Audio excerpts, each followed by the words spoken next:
Assalamualaikum warahmatullahi wabarakatuh. Saya Naura Hajrah Putri dari kelompok 3 ingin menyampaikan materi tentang hukum Islam yang telah disepakati. Yang pertama adalah Al-Quran. Al-Quran berasal dari bahasa Arab, yaitu qara'ah yaqra'u qur'ana, yang artinya bacaan atau yang dibaca. Sedangkan menurut istilah ulama usul fikih mengemukakan beberapa definisi, yaitu sebagai berikut. Yang pertama menurut Safi Hasan Abu Talib, yaitu menyebutkan bahwa Al-Quran adalah wahyu yang diturunkan dengan lafaz bahasa Arab yang maknanya dari Allah melalui wahyu yang disampaikan kepada Nabi Muhammad yang merupakan dasar atau sumber hukum bagi syariat. Yang kedua, menurut Zakaria Al-Birri, menyatakan bahwa Al-Quran adalah kalam Allah yang diturunkan kepada Nabi Muhammad, ditulis secara mutawatir dan tertulis pada lembaran-lembaran mushaf. Sedangkan menurut Al-Ghazali, yang disebutkan dengan Al-Quran adalah merupakan kalam Allah yang diturunkan kepada Nabi Muhammad SAW dengan menggunakan bahasa Arab yang penulisannya disampaikan secara mutawatir dari generasi ke generasi hingga sekarang ini. Penulisan Al-Quran secara mutawatir ini disampaikan kepada para sahabat, maka para sahabat langsung menghafal dan menyampaikannya pula kepada orang banyak. Dalam penyampaiannya, tidak mungkin mereka sepakat untuk melakukan kebohongan. Dengan demikian, kebenaran dan keabsahan Al-Quran terjamin dan terpelihara sepanjang masa serta akan tidak pernah berubah. Adapun pokok kandungan isi Al-Quran meliputi tauhid, ibadah, janji, dan ancaman, jalan mencapai kebahagiaan dunia dan akhirat, riwayat dan cerita atau kisah umat terdahulu. Selanjutnya, Al-Hadis. Hadis menurut bahasa mempunyai beberapa pengertian, yaitu baru, dekat, dan berita. Adapun pengertian Al-Hadis menurut istilah adalah segala sesuatu yang disampaikan kepada Nabi Muhammad SAW, baik berupa perkataan, perbuatan, ketetapan, dan sebagainya. Macam-macam hadis terbagi menjadi 3, yaitu yang pertama hadis qauli, yaitu ucapan yang diucapkan langsung oleh Nabi Muhammad SAW. Yang kedua adalah hadis fi'liyah, yaitu hadis yang berkaitan dengan perbuatan yang dilakukan oleh Nabi Muhammad SAW. Yang ketiga adalah hadis takririyah atau ketetapan, yaitu perbuatan atau ucapan para sahabat yang dilakukan di hadapan atau sepengetahuan Nabi Muhammad SAW. Selanjutnya, ijma'.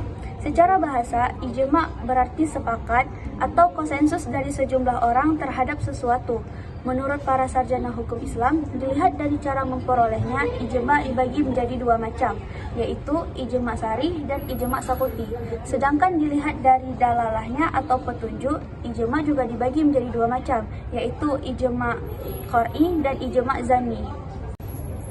Yang terakhir, qiyas.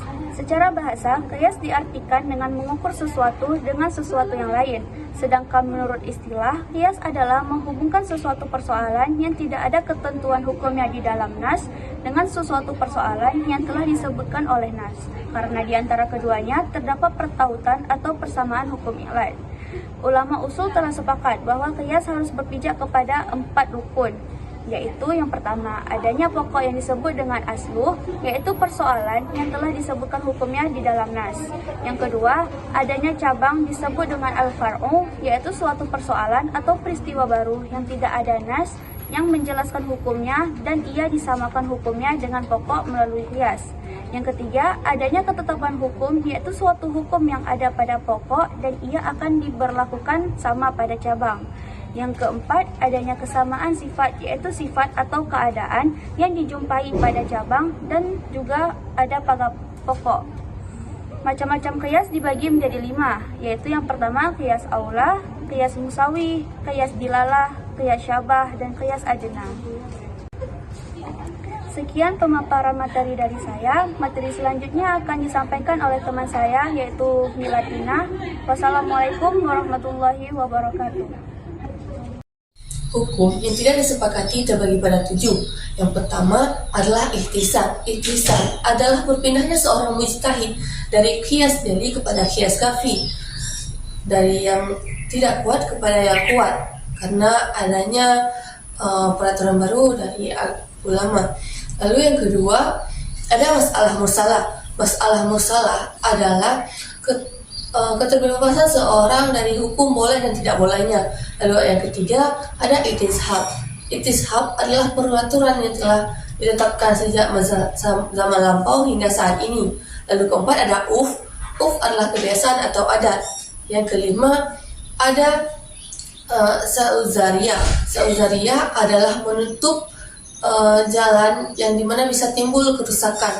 Lalu yang keenam ada syar'u man qablana. Syar'u man qablana adalah syariat yang turun sebelum turunnya Nabi Muhammad SAW.